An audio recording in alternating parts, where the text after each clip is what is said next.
Ano-ano ang mga napatunayan mo sa loob ng bahay ni Kuya?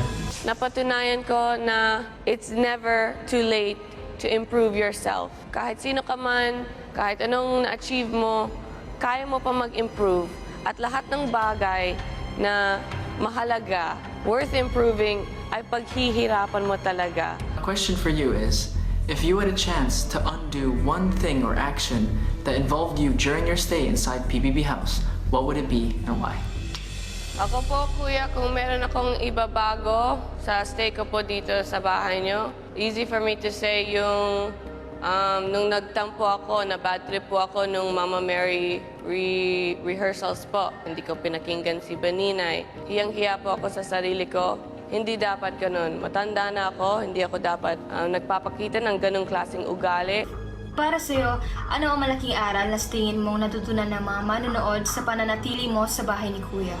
Pangdagdag lang sa being the best version of yourself ay lahat sa buhay ay kaya mong i-improve basta't may tiwala ka sa sarili mo. At yun ang natutunan ko dito sa bahay. Hindi ako nahiyang magpakatotoo. Kahit minsan, naging hadlang ito sa pakikisama ko.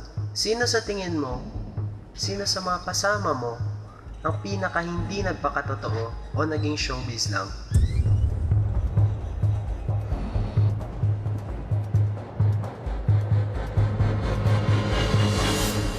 Para sa akin po, Kuya, mapipili ko po si Jerome dahil sa dulo lang po siya nagpakatotoo. So para sa akin, yung iba, mas matagal po nagpakatotoo sa amin. Sa tingin ko po, si Cora po. Kasi po, nung nakita ko po yung improvement ni Cora, akala ko po magiging diretsong pagbabago na po ito. Pero nakita pa rin po namin lahat yung problema niya sa temper niya, lalong-lalo na kapag pressured po ang lahat.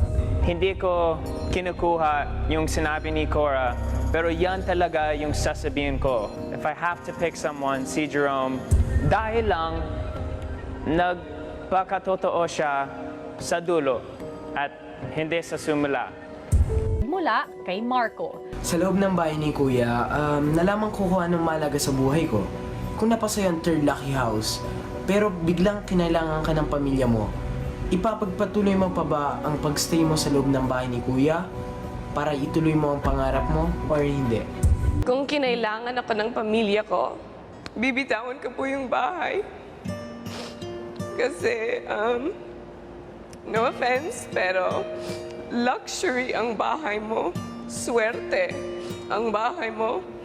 Pero kung may sakit o may namamatay, walang kayamanan sa buong mundo na magpipigil sa akin umuwi. Kahit sino man sa pamilya ko. Yun lang.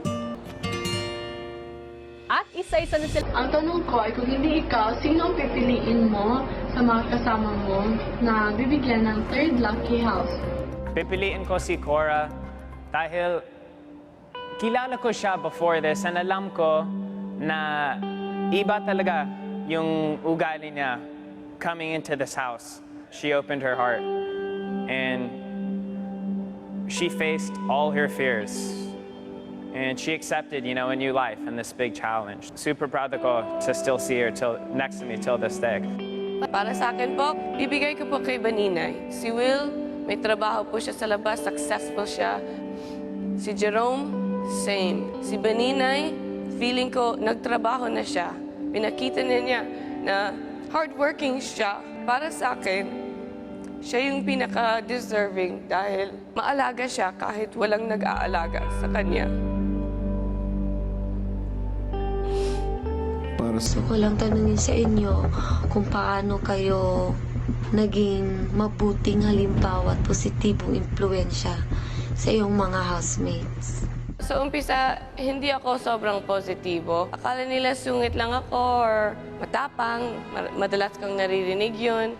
Pero sa journey ko po dito sa bahay, sa mga housemates na natitira, feeling ko lumakas ang positive influence ko sa kanila, lalo na sa mga jump roping challenge, sa comedy week. Sa anong pagkakataon kayo nagsilbing inspirasyon sa lahat ng Para sa akin po, kuya, naging inspirasyon po ako nung binibigay na po ng lahat yung rankings nila para sa bahay. Marami ng mga housemates ko nagbigay sa akin ng mababang score, pero sinusupport ko pa rin sila. Forgiveness is extremely important. Ito ay isang hamon para mas lalo kong malaman ang inyong paninindigan, katapatan at pagpapakatotoo sa inyong mga posisyon sa hamon na ito. Si Cora nga ang naging pinakamalapit sa ikatlong lucky house. Cora, tulad ng pamimili mo ng bigas, mabubuo mo na ba ang SWERTE dito sa kompetisyon? O mangangamote ka na ba sa pangarap mong third lucky house? Ang napili ko po is si Ate Cora po. Kasi po, nakikita ko rin po yung sarili ko sa kanya, parang matapang, mapaan yung palaban, ganun po. Ang napili ko po ay si Ate Cora po. Despite ng lahat na napagdaanan ni Ate Cora, nahirap sa loob, lumaban siya at napakita niya na meron siyang soft heart. Ang dazzling daughter ng Bulacan na si Cora at ang kulit vlogger ng Makati na si Will.